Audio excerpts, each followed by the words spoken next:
आज आम बनैबा अति सहज उपाय चिकेन कषार ए मजेदार रेसिपीटी। चिकेन कषा तो आपण मैंने बहुत ट्राए करेंगे। थरे ए उपाय चिकेन कषा घरे प्रस्तुत कर देखु। घर लोक आपणकर तारीफ करी थकिबे नहीं। स्पेशली फॉर बैचलर्स बैचलर माने मध्य अति सहज उपाय ए रेसिपीटी को प्रस्तुत करें। तेबे चलतु डेरी न करी आज सुपर टेस्टी रेसिपीटी स्टार्ट करवा। मुझे 4 ରୁ 5 बड़ चामच सोरिष तेल को नहीं। सोरिष तेल गरम हो सारा पर ऐड करवा ड्राई स्पाइसेस जमीक तेजपत्र, अलैच, लवंग आउ दालचीनी एसबूर फ्लेवर तेल रे आसी सारा पर ऐड करवा जीरा। जीरा चटकी सारा पर ऐड करवा कटा होता पियाज को पाखापाखि 80% आम कुक करनवा। पियाज कुक हो सारा पर 4 ରୁ 5 बड़ चामच अदा रसुण पेस्ट को नवा। अदा रसुण पेस्ट को मीडियम फ्लेम रे 2 मिनिट जाए कुक करनवा, जहाँफल कि अदा रसुण र स्मेल रिमूव हो। एबे ऐड करवा हळदी powder, Kashmiri red chilli powder. एबे ए सब को भल भाव में मिक्स करनवा। देखंतु मसलार किभली कलर आसी जाइए। एबे गोटे कटा होइतिबा टमाटो को ऐड करी कषि नवा मसला सहित। टमाटोटी कषि हो सारा पर ऐड करवा स्वाद अनुଯାयी लुण। एबे संपूर्ण मसला को भल भाव में गोटे थर मिक्स करनवा। एबे ऐड करवा जीरा पाउडर, धनिया पाउडर आउ चिकेन मसला।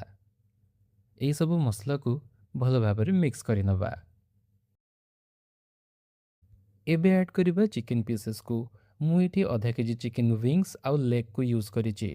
एबे मसला रे चिकेन पीसेस को भल भाव में कोट करनवा। ध्यान रखिए जेहेतु आम चिकेन कषा प्रिपेरेसन करुचे तो पानी रो व्यवहार करबा नहीं। जदि आपन को लगे मसला तलपटू लगी जाइए से केस रे आपन हल्का पानी रे यूज करें। एबे ढांकुणी घोड़ी पाखापाखि 8 ରୁ 10 मिनिट जे मीडियम फ्लेम रे चिकेन को कुक करनवा।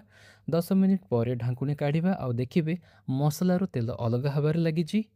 ए स्टेज रे ऐड करवा कस्तूरी मेथी आउ कटा होइतिबा धनिया पत्र को।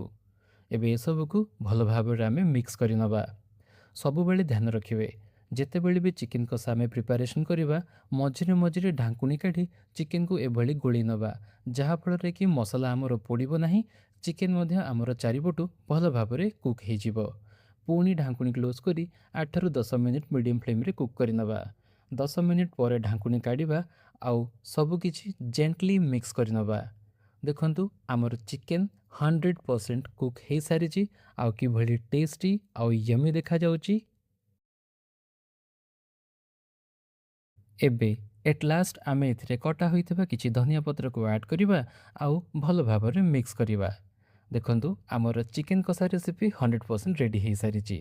देखिले ना किभली अति सहज उपाय रे चिकेन कषा रे मजेदार रेसिपीटे प्रस्तुत हो गला।